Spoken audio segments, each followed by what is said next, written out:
Imagine being abandoned as an orphan only to single-handedly acquire immense power by becoming the strongest king to ever live. But having climbed the ranks and laid waste to countless innocent lives, you're assassinated.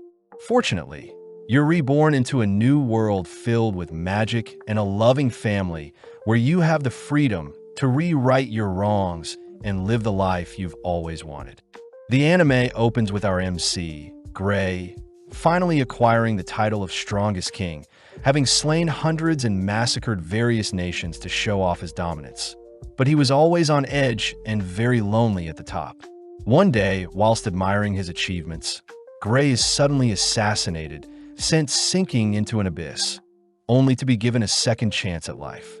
Being reborn before his new parents, Gray lays eyes on Alice Lewin and Reynold Lewin, sharing his mother's eyes, his father's hair, and bestowed the new name Arthur Lewin. Now in the body of a toddler, Arthur can't help but allow his new parents to take care of him, unable to control this new body of his. One day, Arthur witnesses his father Reynold empowering his fist with magic, only to shatter a boulder to impress Alice. When Reynold is injured from showing off, Alice showed that she was capable of healing magic, skills that never existed in Arthur's previous life. Heading into the nearby forest, Reynold dons his battle gear, only to enchant his body, allowing him to easily take down a bull attacking him. As Reynold heads home from his hunt, Arthur reasons he should learn more about this world as fast as possible, especially since people are allowed to own armor and weapons. Reynold admits he is quite beat up, seeing as it's been a while since he's gone hunting, but as Arthur admires his new comfy life, he remembers a time when people would attack him in his sleep, forcing Arthur to constantly stay on edge in his previous life. As some time passes by, we see Arthur able to crawl on his own, pleasing his parents as they watch Arthur adorably appear in front of a mirror. Being the first time he's seen his own reflection, Arthur admits he's still not used to his new life. But being placed to sleep for his usual nap by Alice, Arthur waits until the coast is clear. Springing out of his crib, Arthur uses his bedding to slide onto the floor safely, quietly crawling past his mother, who is doing the dishes, only to enter the study room in his house. Taking out a book, Arthur gets to work learning about this new world, seeing as knowledge is power. Arthur reads that the continent where he resides is known as Dicathan and houses 3 kingdoms. First is the Darv Kingdom, the nation of dwarves that live underground. Next is the Elenwar Kingdom, home to elves that reside in the forest. Finally is the Sapin Kingdom, where humans live and is the most inhabited out of the 3 kingdoms. Arthur learns that the kingdom is also a monarchy like his previous world, but the throne seems to be inherited and not fought over, unlike in his previous life. Taking out another book, Arthur realizes his current world is quite undeveloped, reading that his current world runs on a power called magic, and magic uses mana to activate certain skills. Apparently, the ability to cast spells is hereditary, and only 1 in 100 people end up manifesting such powers that allow one to augment or conjure. Augmenting magic involves someone enhancing their body, ultimately boosting the caster's strength, defense, and agility, whereas conjuring magic is the projection of spells. Arthur does wonder what Alice's magic is, seeing as healing magic doesn't fit into either category. But Arthur hears that the key to controlling mana is dependent on one's mana core. Most spellcasters start casting spells from the start of puberty to their late teens, and it's the channeling of one's mana into their mana core that determines a mage's mastery over their magic. Arthur recognizes the concept to be similar to Ki, the power he used in his previous life to conjure internal power and manifest that internal power into external strength. Focusing in, Arthur begins searching for his mana core, preparing to pump it with mana. But suddenly Alice picks up Arthur, having been searching for him. Pausing, Alice suddenly notices something strange about Arthur. But upon further inspection, Alice realizes Arthur needs his nappy changed. Although Arthur is embarrassed, he states he'll continue to work hard. Moving forward in time 2 years, where we see Alice detailing Arthur's upbringing. Alice writes that Arthur is definitely a curious child, having never seen Arthur smile once since he was born. But as Alice glances outside, she sees Reynold teaching Arthur how to swing a sword. Instantly, Alice confronts Reynold, demanding to know why their 2-year-old child is practicing sword swings. But Arthur notes down that Alice is far scarier than Reynold himself. Taking Arthur into town, Alice notices Arthur enjoying walking around. But Arthur states he can use the time to visit stores and learn more about their nation's technology. Stopping in front of a store filled with crystals, Arthur watches the store clerk show off some fire magic, cutting to later that evening where Alice carries the sleepy Arthur home. Arthur is grateful that his parents are taking care of his every need, having never felt such warmth before, especially since Arthur was an orphan in his previous life, yearning to be part of a family like other kids his age. As Alice puts Arthur to sleep, she reveals that she knows Arthur frequently slips out of bed to read, happy to see that Arthur gets his curiosity from Reynold. But Alice wishes that Arthur would enjoy his youth whilst he still can. With some more time passing, Arthur watches over his dad channeling mana into his core, only to upheave several stones. Although the spell wasn't the most impressive, Alice asks Arthur to continue watching, amazing Arthur when Reynold fires off a torrential punch followed by an earth-shaking axe kick. Seeing as his father is an augmenter, Arthur is suddenly whisked away by Alice, who says it's time for Arthur to have his nap, but Arthur wants to read instead. Putting on his puppy dog eyes, Arthur manages to charm his mother into giving him some time to read, choosing to spend the time perfecting his mana core as Arthur continues to compress mana towards his core. As Alice brings some refreshments for Reynold, they suddenly hear a massive explosion go off in the house, forcing Reynold to tackle Alice's side, protecting Alice from the explosion. Alice cries that Arthur is still in the house, prompting them both to rush into the house, only to be shocked to see Arthur floating in the air. Reynold states that Arthur had created his mana core before he was even 3 years old. But as Arthur proudly faces his parents, he suddenly spots planks of wood falling towards him. With Arthur attempting to leap out of the way, he's suddenly protected by his parents who leap in front of the falling wood, surprising Arthur as he suddenly sees Alice and Reynold breaking into tears, both relieved that their baby boy is safe. Flashing back, Arthur remembers a time when he had humiliated his opponent in battle, but strangely enough his opponent's parents still consoled their son. In the present, Arthur begins to feel an emotion he's never felt before, suddenly crying as well as he wonders how much he's changed since living this new life. Flashing back, we see Arthur in his previous life, confronting a captured emissary for attempting to assassinate Arthur. Having failed, Arthur's council had declared that the emissary and his family will be banished and will all be punished. But out of nowhere, the emissary's wife and child called out to him. Seeing his loved ones present, the emissary had begged Arthur to spare his family and only punish him. But as the emissary pleads to Arthur, Arthur swiftly slays the emissary's wife and child, something Arthur considered quite reasonable as he had spared the wife and child from future torture, unlike the traitorous emissary. In the present, we see Reynold asking Arthur if he would like to use the same gear as him. But Arthur is more interested in using a wooden sword to train. As Reynold agrees to spar Arthur with a wooden sword, Arthur rushes his father, both exchanging equal blows, but suddenly Arthur notices Reynold igniting his blade with magic. With a single glance, Arthur mimics the technique, this time slowly pushing Reynold back as the duel ends with Arthur's victory, having decimated Reynold's blade only to grin from ear to ear at his accomplishment. Entering the house, Arthur hears Reynold suggesting to Alice that they get Arthur a teacher, seeing as Arthur is clearly a gifted child, but Alice states that she can teach Arthur magic. Sadly, Reynold says Alice's magic is unconventional. Plus, Reynold points out that Arthur at the age of 4 was able to cut through his reinforced blade like it was nothing. Although Alice is amazed at his son's power, she still refuses to allow Arthur to be sent away, infuriating Reynold. Reynold states that Arthur can truly grow up to be someone amazing if his talents were honed, but Alice stands firm, stating that their little boy shouldn't leave their parents' side at such a young age. As a compromise, Arthur suggests that they all move together instead of Arthur leaving alone, something that excites Reynold and Alice as they immediately begin to pack, excited for the journey ahead. The next day, 2 carriages arrive in front of the home, people Arthur knows as Reynolds and Alice's former party, the Twin Horn Party.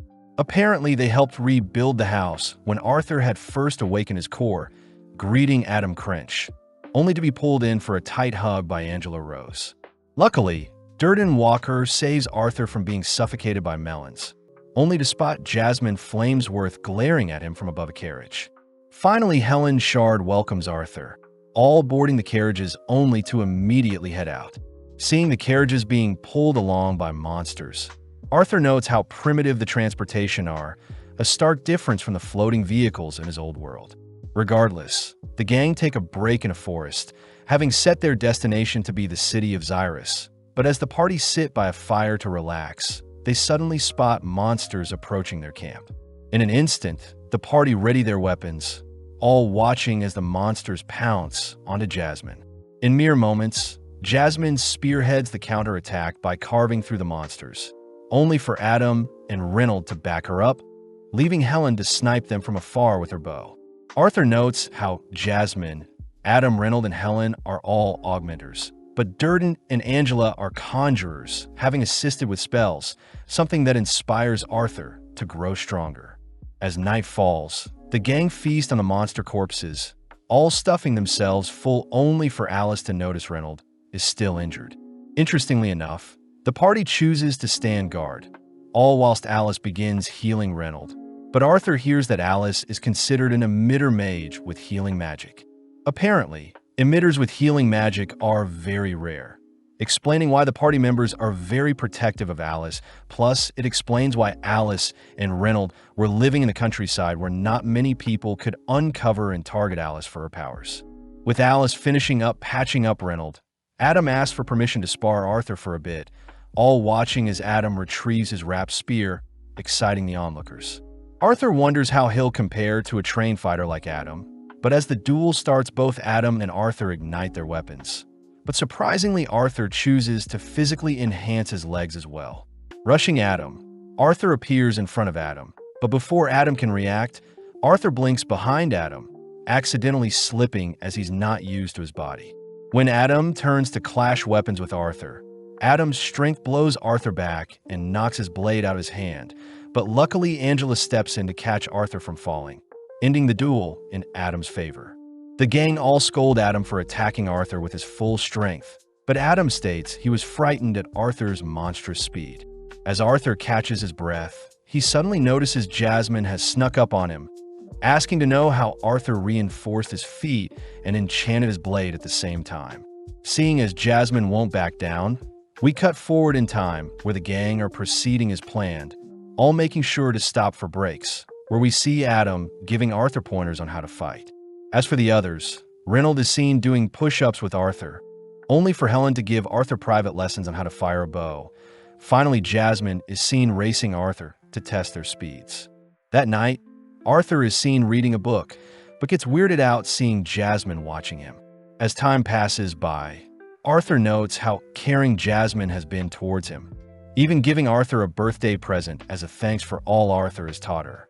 Jasmine begins explaining the gift to House, not only a rope but doubles up as a blade, something the other girls find adorable seeing as Jasmine is normally closed off to others. But as the gang prepare to continue their journey, Arthur suddenly spots Alice acting strange, worried seeing as Alice utters it's nothing. As the gang ride their carriages through some mountainous terrain, their carriages are suddenly halted by some bandits. With several arrows stopping their escape, Adam and Durden rush to scout the area, but they realize they're completely surrounded. The leader of the bandits orders for the capture of Alice and Arthur, but the others can be slaughtered, something that disgusts Arthur. As the bandits start their attack, we see several men sliding down from the mountain, only to be met by a massive fireball from Durden that stalls the attackers. Next, Reynolds tries carving through as many bandits as possible, but fails to spot an attacker sneaking up from behind. Luckily, Helen snipes the attacker, prompting Adam and Jasmine to assist with the defenses, but Arthur is worried that the party will burn out soon. With some time passing by, we see the bandits continue to swarm the carriages, exhausting the gang as they're clearly growing fatigued. When Reynolds is tossed into a carriage, Arthur and Alice rush to check on him, But Reynold cries that he is fine and that Alice should keep her healing magic concealed. Reynold orders Arthur to drag Alice away from their location.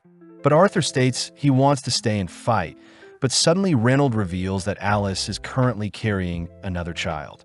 Arthur realizes that Alice's strange behavior in the past few days was because she was pregnant, something that finally convinces him to drag Alice to safety, all whilst Reynold keeps the leader of the bandits occupied.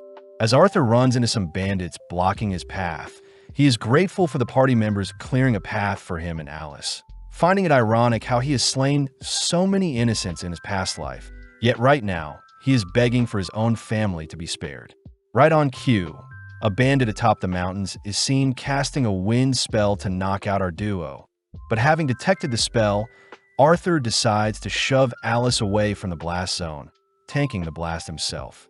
With Arthur being flung off the mountain into the forest below, Arthur uses the rope and his dagger to snatch the mage and drag him down as well, watching as Angela and Durden attempt to rescue Arthur with their magic, but no luck.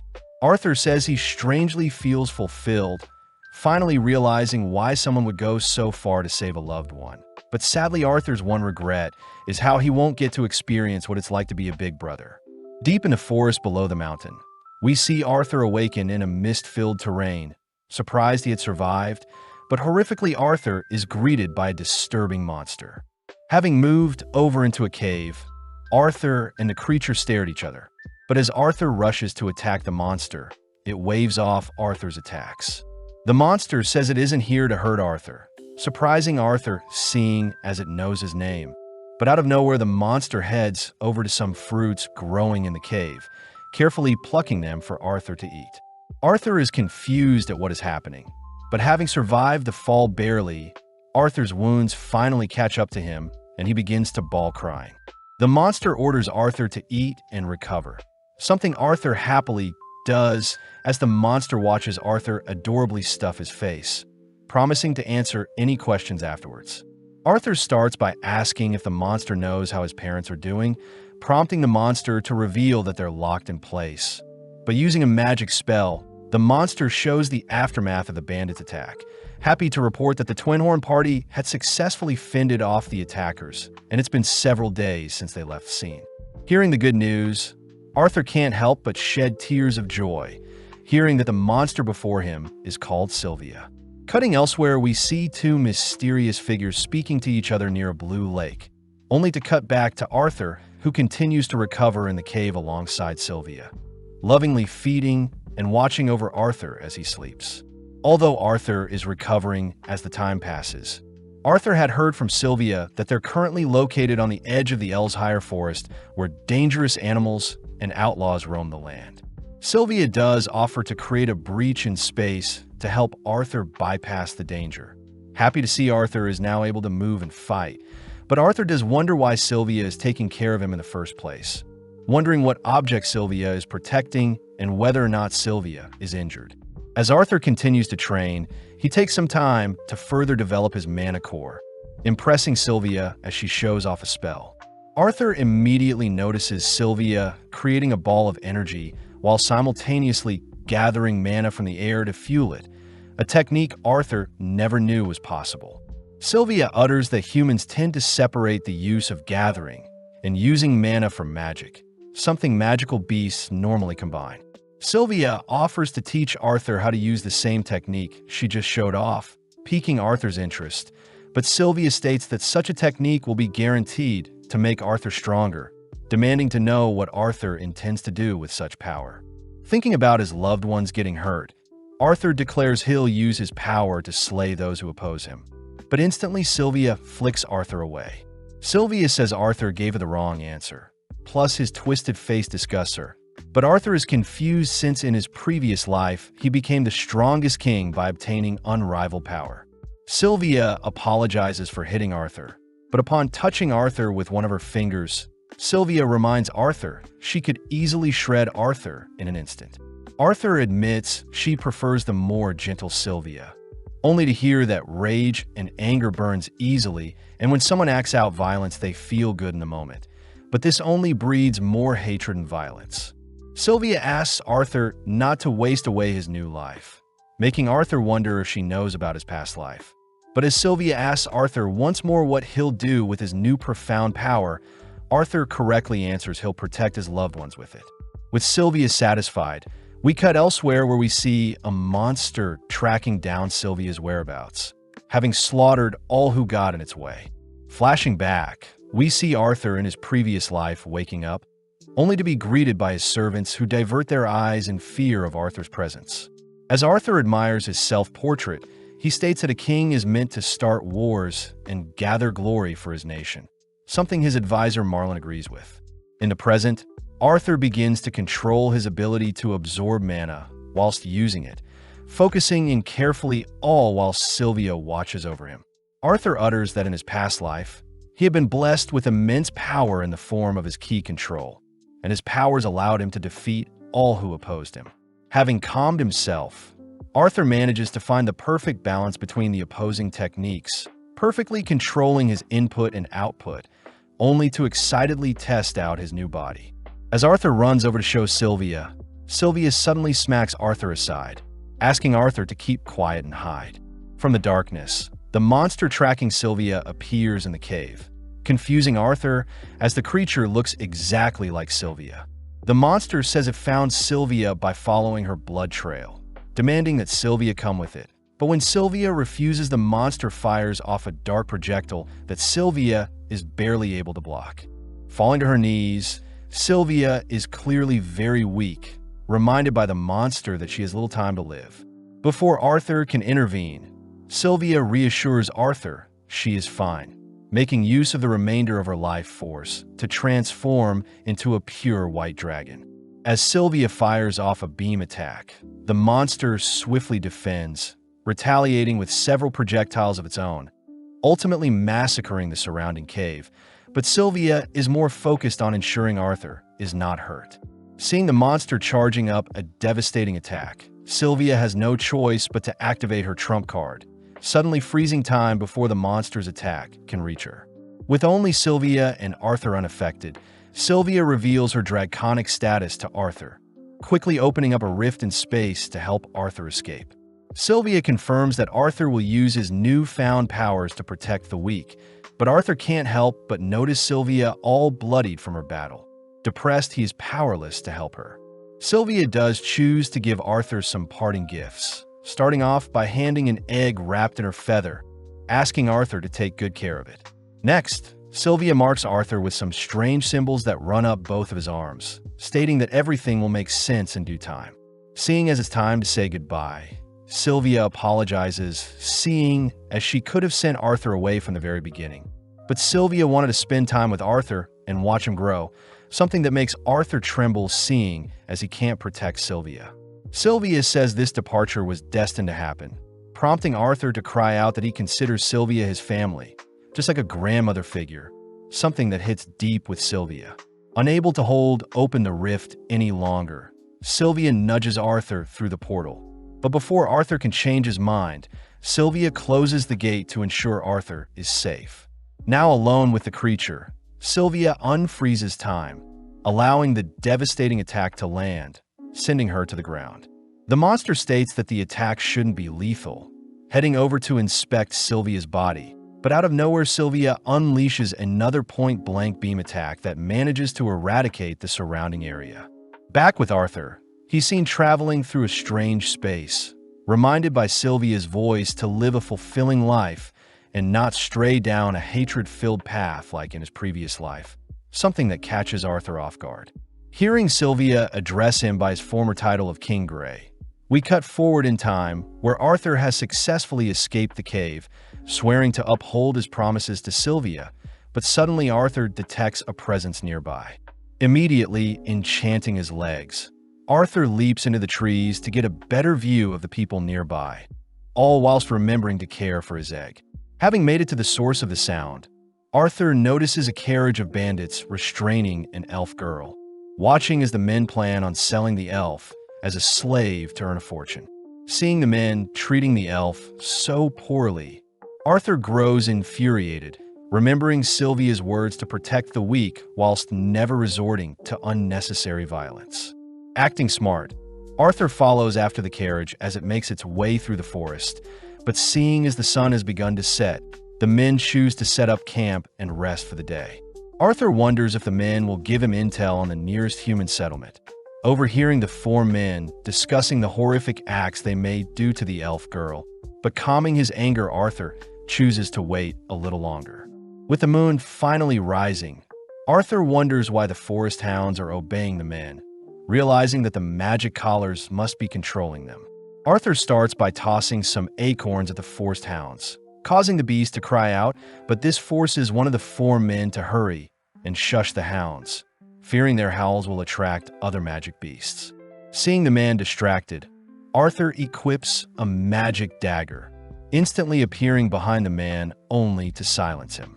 Borrowing the man's blade, Arthur hears a second man approaching, swiftly dispatching him with a neck slice.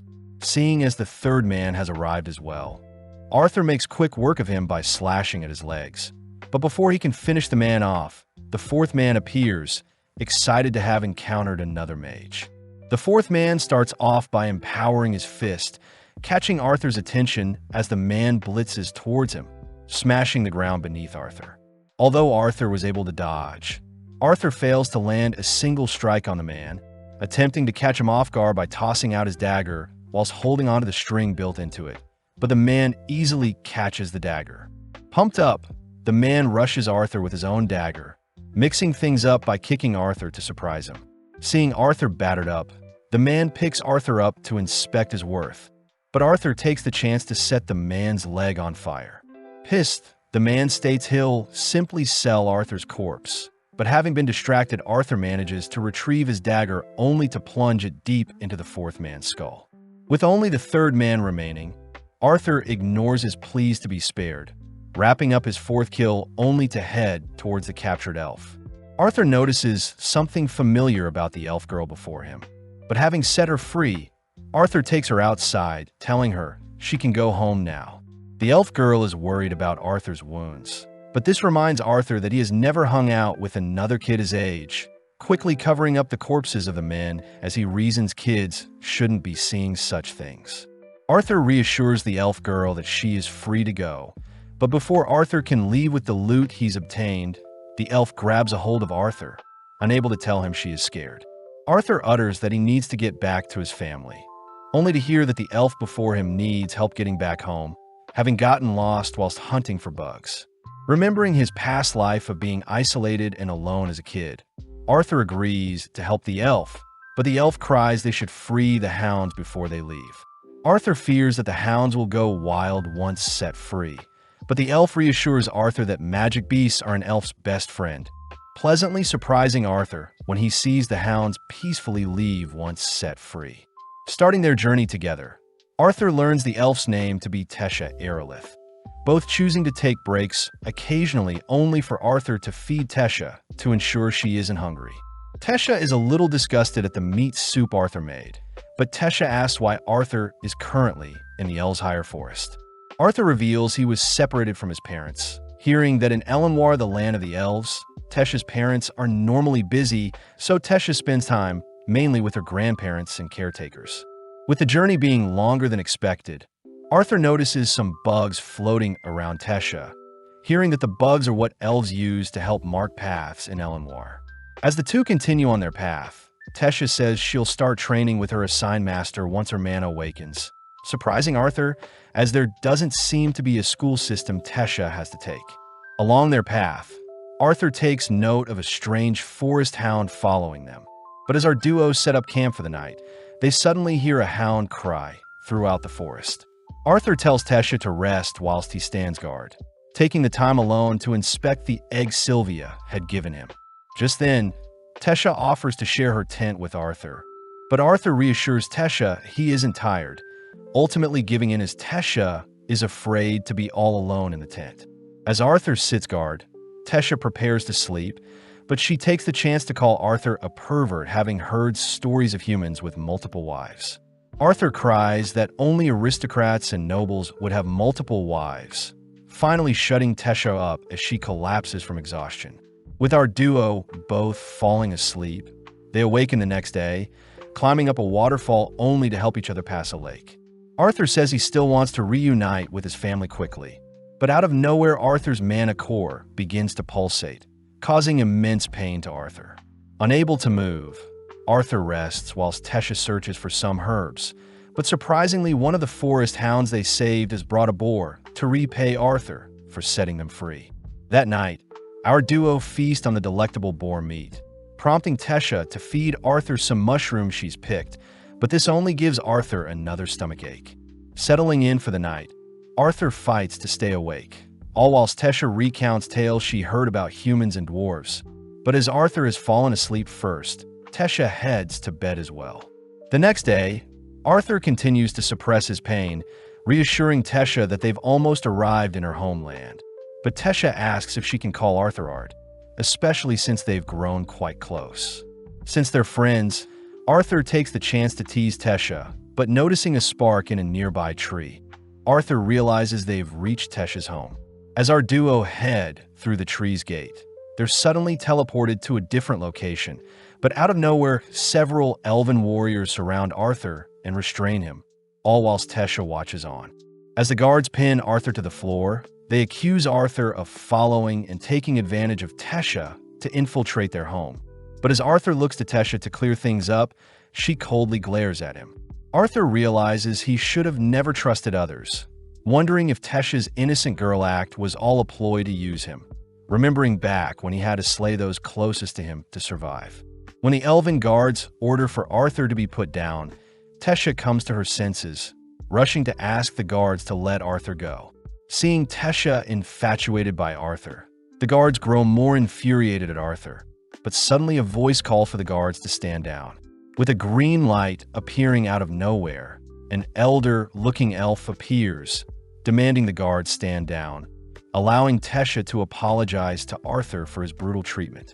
Tesha reveals that the elder before them is her grandpa, the former ruler of the Elenwar kingdom, Virion Aerolith. Virion personally thanks Arthur for returning Tesha to their home, especially since Tesha is the princess of Elenier, something Arthur could have never imagined. Tesha apologizes since she didn't tell Arthur her true status, but suddenly Tesha's parents, King Alduin and Queen Muriel appear, glad Tesha is safe. Alduin demands to know why there is a filthy human in the kingdom, ordering for Arthur to be arrested, but Virion and Tesha vouch for Arthur, stating that he should be rewarded since he rescued a princess. As Tesha prepares to take Arthur to their castle, Virion whispers he'll have a chat with Arthur later, but Arthur can't help but detect Virion's overwhelming aura. Tesha begins escorting Arthur through town, amazing Arthur as he sees various homes plastered amongst the surrounding trees, but sadly a crowd has formed, all glaring at the human boy. Arthur utters that in the past elves and humans weren't the fondest of each other, something that shows as there is clear prejudice against him. But Arthur wonders why Tesha is so accepting of him. Arthur still can't shake off that glare from earlier Tesha gave him, but at the same time Arthur still feels his core throbbing in pain, declaring he'll hold out until everything is over. Having arrived at Tesha's massive mansion, Tesha greets her maids asking that Arthur be treated kindly during his stay, but seeing as the mood is quite sour, Arthur asks if he can explain how they got here. As Tesha and her family gather, Arthur prepares to recount his tales while standing, but Arthur is suddenly asked to sit with everyone, ultimately served some snacks and tea, as asked by Tesha herself. Finally getting down to business, Alduin introduces himself along with Muriel his wife and Virion the former king, prompting Arthur to humbly utter he is from a small town in the Sapin kingdom, remembering to be respectful since he is technically standing before royalty. Alduin is impressed by Arthur's mature attitude, agreeing to listen to how Arthur was separated from his family, choosing to leave out parts regarding Sylvia, only to explain his encounter with the men who attacked Tesha. Immediately, Alduin gets pissed hearing that human traffickers tried capturing his daughter, but Virion is more curious as to how Arthur freed Tesha. Arthur states he simply defeated the traffickers with his magecraft, something that piques Alduin's interest, but the guards nearby refuse to believe a mere child defeated adults, accusing Arthur of lying once more to infiltrate their kingdom. Virion warns his men to back off, followed by Tesha crying that Arthur is telling the truth, But luckily Muriel embraces Tesha, lightening up the mood. Alduin says he believes Arthur, prompting Arthur to ask for his freedom as he needs help reuniting with his family. King Alduin is opposed to helping a human, but Arthur states that not all humans are as terrible as Alduin thinks, something Virion agrees with. Seeing Alduin still stubborn, Tesha gives her father a mean stare, leading Alduin to explain that the teleportation gate to the Sapping Kingdom is only accessible to the Council of 3 Races and is opened every 7 years. As for when the portal will next open, Alduin says it'll take another 5 years, but seeing Arthur distraught, Alduin agrees to have his soldiers escort Arthur home through other means. As Alduin offers Arthur a place to stay for the night, Virion takes note of Arthur's strange attitude, cutting to later that night where Arthur cleans up, all whilst wondering whether this pain in his chest has to do with Sylvia. Heading onto the balcony, Arthur notices Tesha happily reunited with her family, suddenly yearning to reunite with his parents as he wishes they escaped safely. With Arthur choosing to go on a nightly walk, Tesha suddenly catches up to him, apologizing for her father's horrible attitude towards him. But Arthur says it only makes sense since they were worried about Tesha. Arthur asks Tesha if he is worthy of reuniting with his parents, especially since the bandits attacked his family because of him, plus he wasn't able to protect his parents himself. Annoyed, Tesha cries that it's common sense that parents would miss their child, plus Tesha herself admits to missing Arthur once he leaves. Out of nowhere, specks of light fill their surroundings, a feature of fireflies swarming them having been drawn to the surrounding flowers. Seeing Tesha so innocent, Arthur blames his corrupt mind for thinking so badly of the people around him, apologizing to Tesha as he promises to do better moving forward. At that moment, Arthur detects a projectile being launched towards them, blocking the attack only to swiftly enchant his legs as he rushes to kick the attacker. But surprisingly, it's Virion himself. Arthur demands to know why he was being attacked, but Virion utters the projectile was only an optical illusion, declaring that Arthur truly is a capable fighter and his story now makes more sense. Before Tesha can scold her grandpa, Virion says he is quite interested in Arthur's skills, choosing to move Tesha aside as he tosses Arthur a wooden sword. Understanding the situation, Arthur bolts towards Virion, keeping his movements short and concise. But Virion manages to evade each of Arthur's slashes, even after he's enchanted his movements. Choosing to speed up, Arthur's blade clashes with Virion's palm, suddenly shattering the wooden sword as a fragment flies towards Tesha. Reacting fast enough, Arthur throws the remainder of his sword to deflect the projectile, only to resume their fight as both Arthur and Virion both ignite their fist, suddenly clashing with raw strength. Arthur is reminded of clashing with a powerful beast in his past, but as Arthur is blown back by Virion's sheer strength, he quickly recovers, only to rush towards Virion once more, managing to tag Virion's forehead. Virion is amazed Arthur won their duel, but before Virion can announce their second round, Tesha cries for Virion to stop, prompting Virion to offer Arthur to be his apprentice. Arthur states that he can't since he still needs to reunite with his parents. But Virion wonders if Arthur will accept his proposal if his parents know Arthur is fine and well. Before Arthur can ask more, he suddenly collapses onto his knees, clenching onto his chest. Virion says he had suspected Arthur is in possession of a beast will, and only Virion himself can help Arthur from dying, but only if Arthur becomes his apprentice. Having sunken into a dark abyss, Arthur suddenly feels a pain rupture from his chest only to give rise to a dark entity Arthur fears is his traumas. But before Arthur can be consumed by his dark thoughts, he is awoken by Tesha. Arthur is relieved it was only a nightmare, annoying Tesha as she says Virion is waiting for Arthur, but rolling out of bed Arthur begins to get changed. Tesha hears that Arthur may be staying with them for a little while longer, but Arthur teases Tesha by calling her princess, asking her to leave so he can change. As the duo head outside, they notice Alduin and Muriel, reminding Virion that humans aren't allowed to live amongst elves as it goes against tradition. But Virion says he's taken a liking to Arthur. As Virion boards a carriage, Tesha tries arguing with her father, But Virion hurries our duo into the carriage as well, all traveling off to visit a friend of Virion's. Viron is amused seeing as Arthur has begun to call him Gramps, but seeing as Tesha has fallen asleep, Virion reveals that Tesha had intentionally woken up early to follow Arthur. Viron feels sorry for Tesha, seeing as she is the sole heir to the throne and hence has been quite lonely. Plus, in the past, many of her so-called friends had left her, meaning she doesn't open up as much anymore. Virion says he has seen Tesha smiling more often when she is around Arthur, personally thanking Arthur for being Tesha's first true friend, something that surprises Arthur as a powerful man like Virion is thanking a mere child like himself. Having traveled for a while, the trio stop, intriguing Arthur to who Virion's mysterious friend is, but out of nowhere Virion kicks on his friend's house, crying for them to come out. As a few seconds pass by, an older woman opens the doors, demanding that Virion not be so loud, only to be introduced as Renia Darkassa, a unique sorcerer. Arthur wonders if Renia has unique magic like his mother's healing magic, immediately entering Renia's home as Arthur takes note of the abundance of books in Renia's home. Arthur wonders how Renia can help him, sitting down only to learn that Renia is a diviner, a person that can see the past and future. Renia knows that Arthur isn't here to have his fortune read, amused that Arthur only wants to make contact with his parents.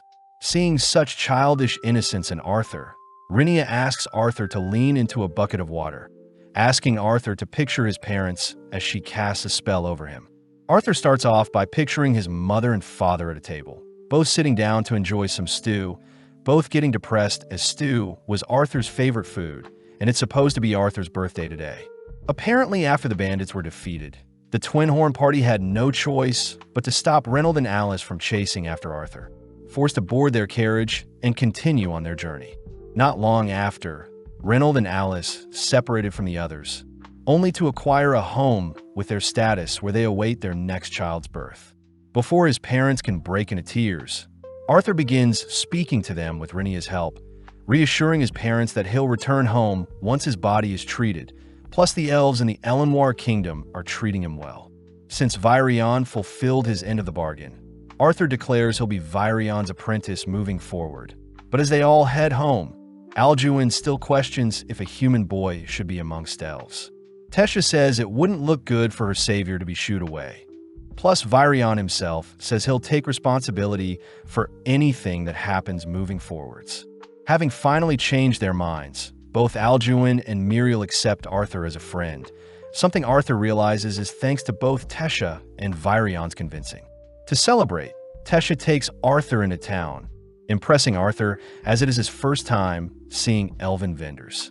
As Tesha drags Arthur toward the sweet stand, Arthur accidentally bumps into an elven kid. But when he turns to apologize, the elven kid along with their friends begin mocking Arthur for being a human. Arthur is not fazed at all by the kid's insults. Noticing Ferith Ivsar II attempting to escort Tesha away from him, Arthur begins to scheme, first intentionally calling Ferith by the wrong name. With Ferith now agitated, Arthur excuses himself from the situation, something Tesha praises Arthur for doing, but refusing to be embarrassed, Ferith challenges Arthur to a duel. Tesha reminds Ferith that a duel isn't something to be taken so lightly, but Ferith says he is simply defending his honor, something that confuses Arthur as he wonders what is so important about a duel. Seeing as a crowd has formed, Arthur has no choice but to accept, leaving Tesha to officiate the duel. With both challengers ready, Tesha starts the duel, prompting Ferith to rush Arthur with a punch, but sadly Arthur fires off a punch faster, knocking Ferith to the ground and ending the duel. Seeing as things have been settled, our duo continue enjoying their free time, munching on some snacks, spending time reading only to shop around. As our duo admire the scenery for a bit, Tesha asks what's on Arthur's mind, but Arthur says it's nothing. Tesha asks if Arthur is ready for his training with Virion tomorrow, reminding Arthur of Virion's warning.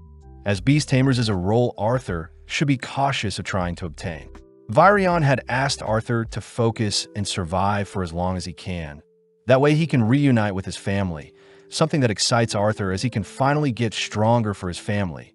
inspiring Tesha to get stronger as well. With the big day arriving, we see Arthur and Virion begin his brutal training. But as we flash forward 3 years into the future, we see an older-looking Tesha waking up Arthur, even forced to use some mana when Arthur refuses to leave his bed.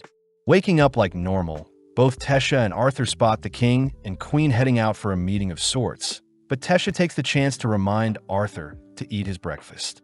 Beginning training, both Arthur and Tesha spar each other with martial arts. But seeing as the duo have warmed up, Virion tosses them a wooden sword each. Brawling for a while, our duo take a break all whilst Virion goes over the sorcery Arthur will need to know once he's stabilized his mana core and awakened to one of the 4 elements, these being fire, water, wind, and earth. Virion points out that elves are more likely to awaken with wind, water, and earth magic. Dwarves favor earth and fire whilst humans are capable of mastering all 4. Sadly, since humans are limited by their mortal body, one element is most common whilst multiple being an extremely rare case. Tesha butts in asking why Arthur hasn't been using magic whilst training like her, but Virion says Arthur is currently handicapped and his mana core is currently housing a beast will that is the reason for his pain. Arthur suspects this beast will be due to Sylvia's work, but Virion explains that Arthur needed to assimilate and hone his body before he can start using magic. Apparently awakening one's mana at 10 is impressive. As for Tesha herself, she gained her powers at 9 and ever since has been sparring Arthur with her enhanced attacks. Seeing as Arthur is finally ready, Virion declares it's time to awaken the beast within Arthur and set him free from the pain that's been plaguing him. As they gather around Arthur, Virion starts off by igniting his palm, declaring that they'll heat up Arthur's core first. As Virion strikes Arthur's chest with his palm, a surge of power begins to flow through Arthur, briefly revealing a strange marking that erupts from Arthur's chest. With the surroundings all being blown back, Virion is horrified to have discovered something, watching as Arthur suddenly faints. Rushing Arthur back home, Virion sits by Arthur's side until he awakens, asking Arthur if there is any information regarding his beast while he is hiding. Arthur chooses to reveal that he had come into contact with a dragon in the past, something Virion had suspected, as he demands Arthur never utter such a secret to others as it may harm Arthur. Arthur is glad Virion cares for him so much, but Virion brings up the fact that Arthur will be returning home in 4 months, surprising Arthur. Virion says there will be a cultural exchange between the 3 kingdoms, allowing the entrance to Xyrus City to be open, and Arthur can finally return to his family. Arthur realizes the king and queen's meeting this morning was to discuss the cultural event, but seeing Arthur's worried expression, Virion asks Arthur to rest for now, and that Tesha has already been told about Arthur's new departure date. At night, Arthur can't help but think about how little time he has left before he has to leave, only to suddenly notice the egg Sylvia gave him begin to glow and crackle, followed by an eye poking out of one of the cracks. As a tiny black creature emerges from the egg, it adorably collapses beside Arthur, something Arthur finds cute. Picking up and inspecting the creature, the tiny dragon begins imitating Arthur's head tilts, only to suddenly bite down onto Arthur's arm, ingraining a spell into Arthur. Out of nowhere, Arthur begins to hear some strange sounds, realizing that his marking must be allowing him to communicate with the baby dragon. Seeing as he needs to name his new pet, Arthur decides to give the dragon the name of Sylvie based on its mother Sylvia. But seeing as his 8-year-old body is still in need of rest after such a hectic day, both Arthur and Sylvie knock out for the night. The next morning, Tesha wakes up early to get Arthur out of bed, but upon ripping away Arthur's bed sheets, she uncovers the adorable baby dragon sleeping beside Arthur. Tesha immediately takes a liking to Sylvie, but as the trio head through the forest, Sylvie is clearly frightened by the attention Tesha is giving it. Arthur shows off his new pet to Virion, something that almost gives Virion a heart attack, but Virion reasons that Sylvie spawning is most likely due to Arthur fully assimilating with his beast will. Arthur is worried that Sylvie's identity as a dragon will be discovered, but Virion reassures Arthur that he could simply say Sylvie is a rare mana beast to protect her identity. Moving on to his training, Virion says Arthur needs to learn how to control both his beast core and mana core simultaneously, something that intrigues Arthur. Virion begins by infusing his body with mana, suddenly allowing his wind magic to consume him as the surrounding mana begins to be converted into wind as Virion's body becomes cloaked in darkness, a feature of Virion's true strength. In the blink of an eye, Virion's single step transports him into Arthur's blind spot, a power Arthur could have never imagined Virion was hiding, and is something that forces Arthur to surrender. As Virion unsheathes his stealth, he reveals that his beast will Shadow Panther allows him to move as fast as the wind whilst neutralizing sound, a feature of advanced sorcery. Virion admits that such a technique is quite tiring, but having had enough fun, Virion hands Arthur a sword, stating that they'll slowly have to work up to more advanced techniques. With 4 days passing, Arthur begins to get used to his new powers, even managing to match Virion's shadow form. But most importantly, Arthur spends his remaining time alongside Tesha herself. Moving forward in time, the town seems to be holding a celebration, but when we follow Arthur, he seems to be apologizing to Tesha for angering her. During the festival, Arthur bumps into Ferrith, barely remembering him as the elven boy he beat in a duel, but as their reunion ends with Ferrith losing once more to Arthur, Arthur offers to be friends with Ferrith. Surprisingly, Ferrith shyly accepts, only to reveal that he'll be attending the gathering between the three kingdoms. Arthur wonders if Tesha herself will be going, but Ferrith states that the fragile Tesha shouldn't be forced to attend, annoying Tesha as she pummels Ferrith as well. Fleeing the scene, Arthur scolds Tesha for flipping out, but Tesha says she is just sad she won't be at the ceremony when Arthur leaves.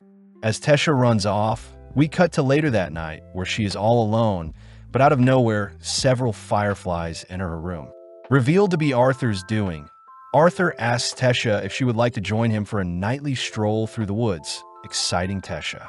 Revisiting the memories of when they first met, our duo run into the magic beast they freed, only to set up a campfire under the starry night sky.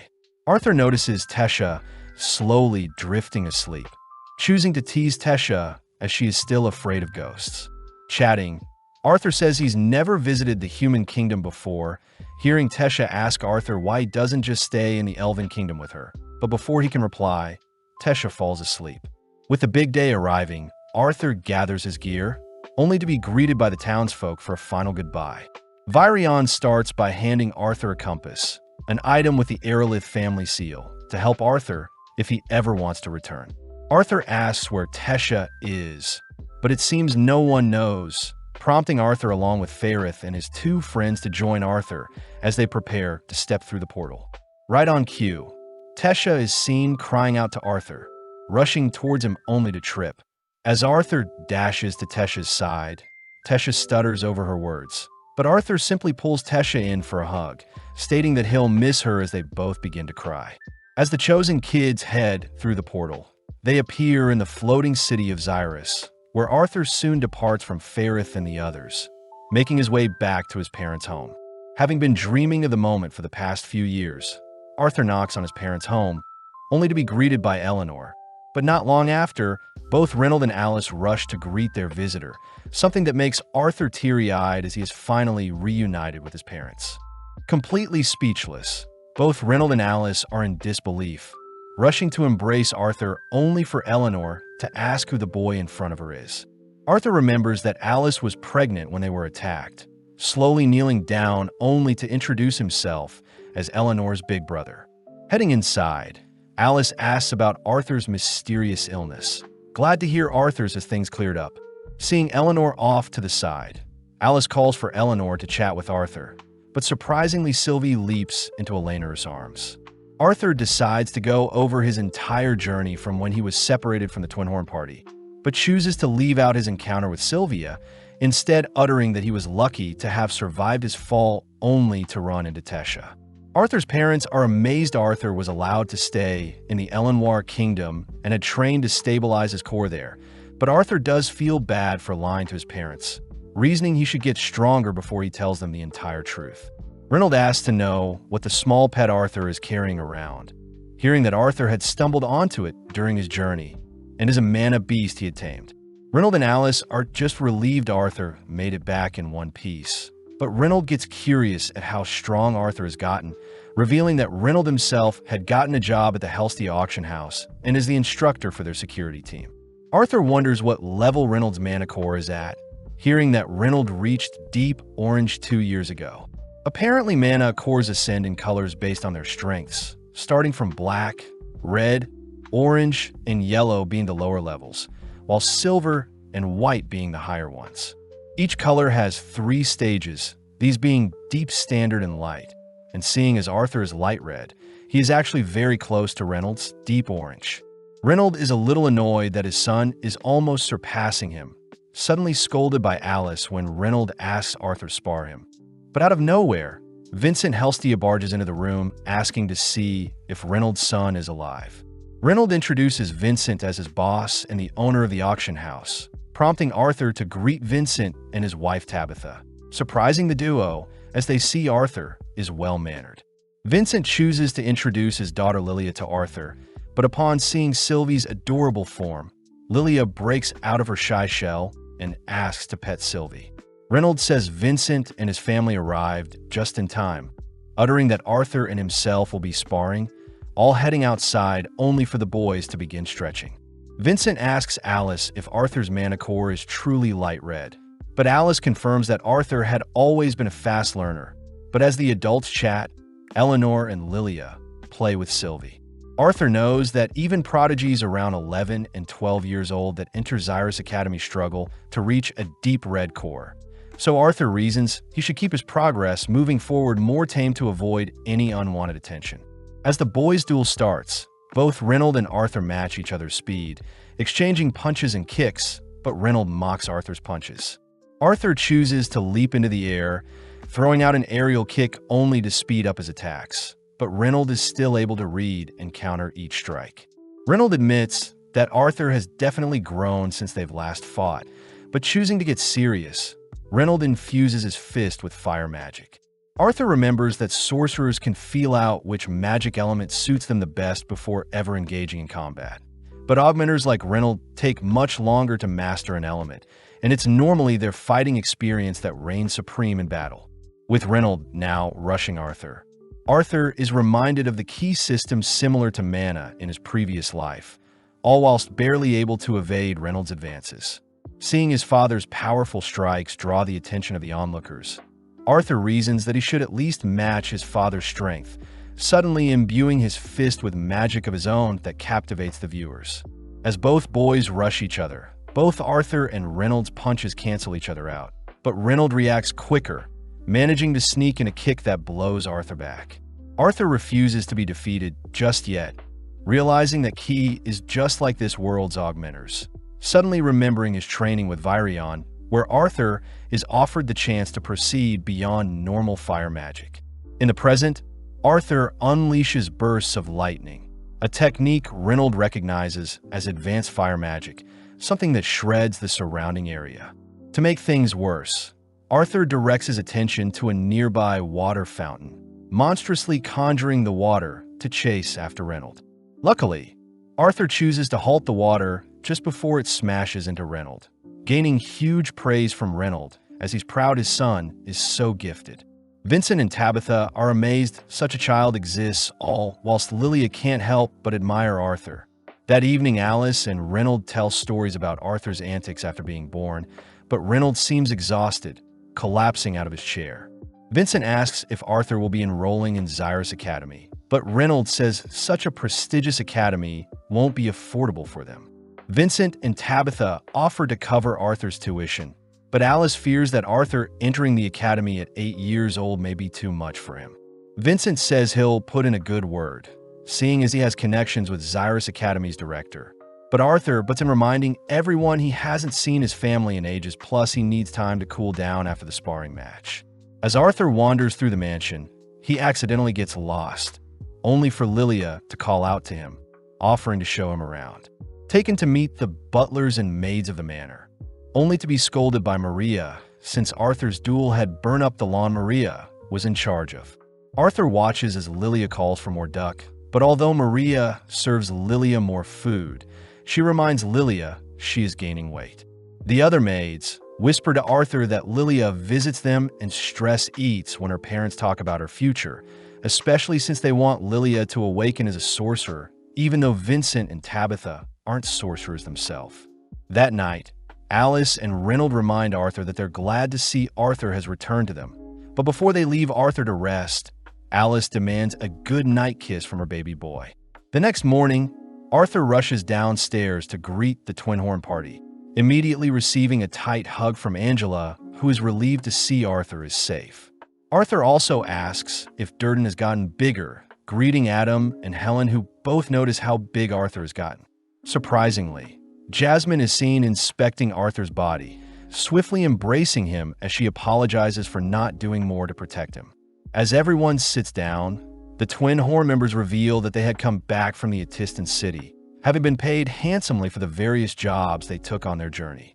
Seeing such a rowdy crowd, Arthur realizes he doesn't actually know much about the Dicathan continent nor the Sapin kingdom, wondering if he should become an adventurer to learn more about the world. But at the same time, we see Lilia sitting all by herself, seemingly deep in thought. In his room, Arthur tries suspending an object in space, but only after a few seconds, Arthur collapses, completely exhausted from using this new power. Arthur says he needs to get stronger, but upon seeing Sylvie, Arthur cuddles with her, reasoning he should also spend time with his family as well. Seeing as Sylvie reeks, Arthur personally cleans her with a bath, only to be reminded of Lilia's stressful life, as her parents want her to awaken as a sorcerer no matter what. Wiping and cleaning off Sylvie, Arthur is glad for a job well done, but suddenly the girls of the household barge into his room, declaring that Arthur will need some new clothes. Immediately heading into town, Arthur is handed over to a stylist that gets to work tidying up Arthur's hair, all whilst picking out a better fit for Arthur. Returning to the girls, Arthur dazzles everyone with his handsome features, inspiring Tabitha to ask Arthur to visit the Helstia auction house, and since there are mainly nobles attending, Arthur needed to look the part to fit in. The girls also reason that they should show Arthur around Xyrus City, prompting Eleanor to ask to hold Arthur's hands, but Lilia teases the siblings for being so cute. Arthur hears that Lilia helped pick out his outfit, all heading through town as they explore various markets and spend time together.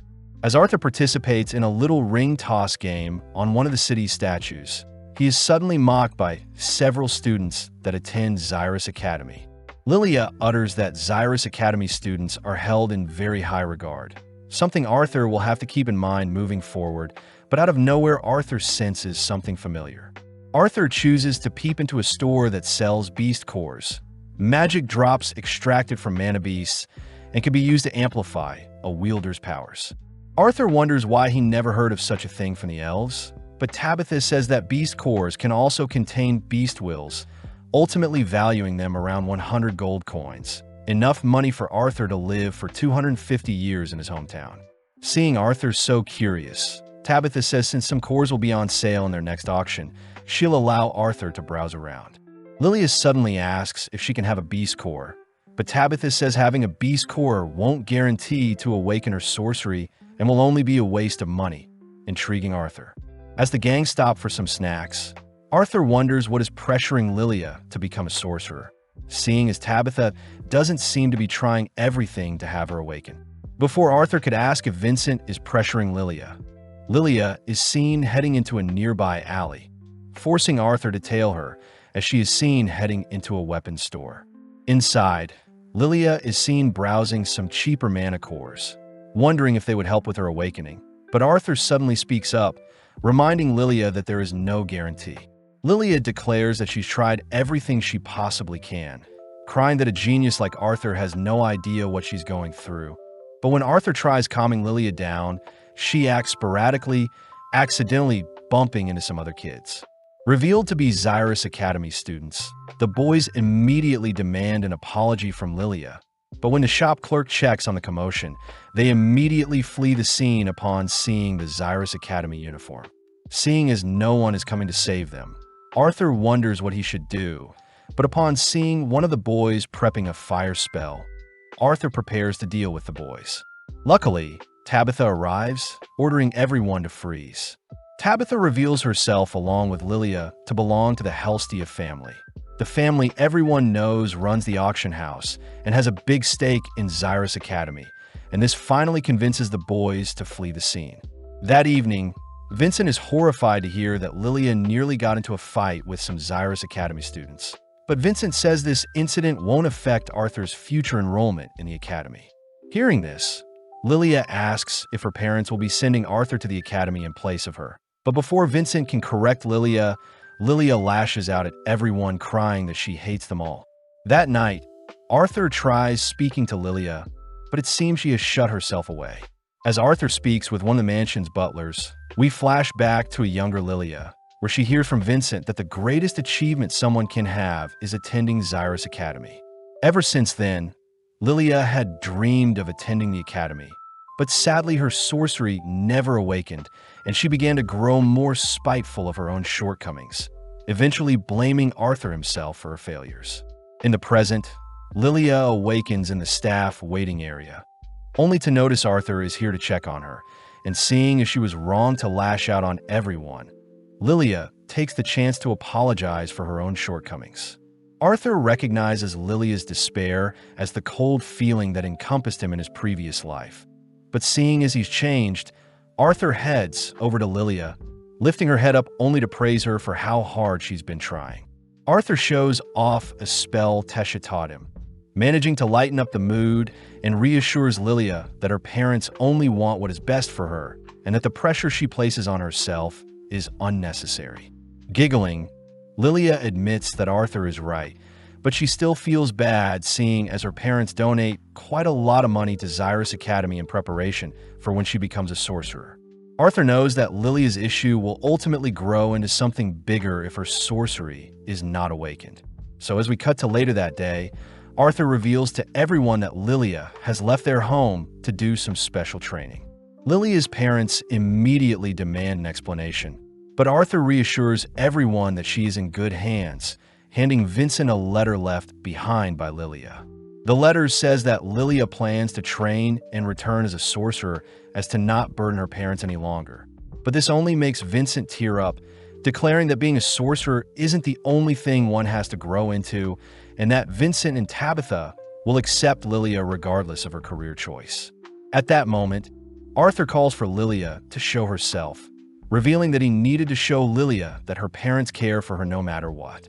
Vincent recognizes he was wrong to instill the dream of being a sorcerer in Lilia. Plus, Vincent and Tabitha agree it should be Arthur's decision to attend Xyrus Academy if he likes, apologizing to Reynold and Alice. Seeing her parents so accepting of her, Lilia declares she'll still go to the academy and make them proud when she awakens, all embracing each other as they utter how proud of each other they are. Off to the side, Arthur gets an idea, stating that he can help awaken Lilia's mana core. Asked to sit alongside Eleanor, Arthur first asks Lilia and Eleanor to begin to breathe, hoping that the girls will be able to pick up on any mana flowing through them. Skeptical at first, Lilia and Eleanor follow Arthur's instructions, both beginning to control their breathing only to close their eyes to heighten their senses. Eleanor mentions how she saw a light, but it disappeared since she disrupted her breathing. With both girls breathing like he wants them, Arthur says he'll help speed up their growth, suddenly injecting some mana into them, only for Lilia to mention how pretty the lights are when she has her eyes closed. With the family all amazed at Arthur's teachings, we cut to later that night where the maids and butlers all celebrate Lilia's awakening. But Arthur reminds Lilia that it'll still take 2 to 3 years for Lilia to fully stabilize as a sorcerer. Regardless, we see Lilia grateful for Arthur's help, but as we cut elsewhere, we see a hooded figure amongst some knights escorting a carriage, all heading to the auction house.